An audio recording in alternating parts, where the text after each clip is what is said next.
Bonjour, je suis Saint-Ov Benjo, porte-parole de la direction de la diplomatie publique d'Israël et je suis là pour vous fournir des mises à jour quotidiennes et des nouvelles en français.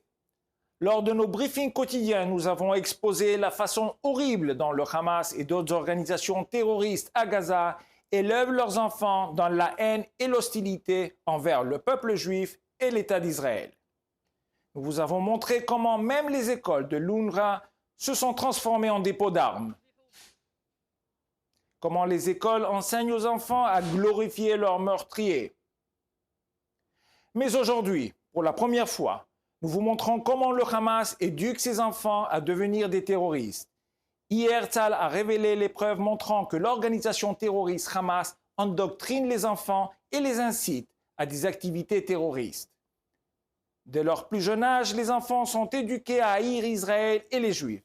Dans les écoles, les mouvements de jeunesse et les camps d'été, les enfants suivent une formation militaire, théorique et pratique à la fois. En temps normal, le Hamas organise des camps d'été où les enfants apprennent à tirer avec des armes. Prendre d'assaut dans les tunnels, lutter contre les chars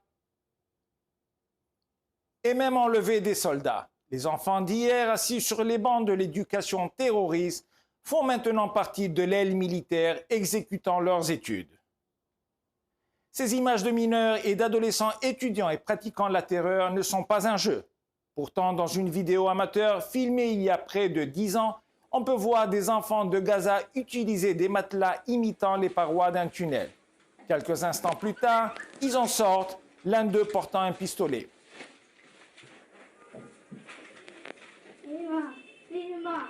Ils attrapent un troisième garçon qui crie « Ima », maman en hébreu, puis le traînent par les mains et les jambes et l'entraînent dans le tunnel. À ce moment-là, les deux jeunes se tournent vers la caméra, l'un d'eux étant masqué et l'autre tenant une arme jouée, et lisent un message publié par le porte-parole de la branche militaire du Hamas concernant la disparition d'un des soldats de Tzahal lors de la dernière opération à Gaza. C'est ce à quoi Israël est confronté.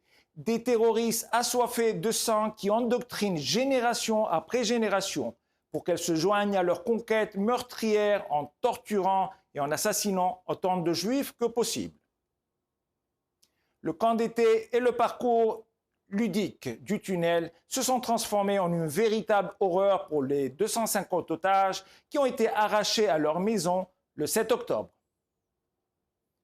Après sa libération, Yocheved Lifshitz, 87 ans, a déclaré à la presse qu'elle avait été emmenée à l'arrière d'une moto, les jambes d'un côté et la tête de l'autre, à travers un champ labouré et battue par ses ravisseurs. Ensuite, ils ont marché sur le sol mouillé jusqu'arriver au tunnel. Elle a décrit l'infrastructure des tunnels comme une vraie toile d'araignée. Israël continuera à déchirer la toile d'araignée des terroristes. La guerre ne pourra prendre fin que lorsque les otages seront libérés et que le Hamas ainsi que les autres groupes terroristes ne pourront plus menacer les citoyens israéliens. Nous ne tolérerons pas un système éducatif fondé sur l'antisémitisme, la visite de tunnels et d'études d'armes dans le cadre du programme scolaire. Comme toujours, nous sommes à votre disposition 24 heures sur 24 pour répondre à vos questions aux coordonnées indiquées à l'écran. Merci de votre attention.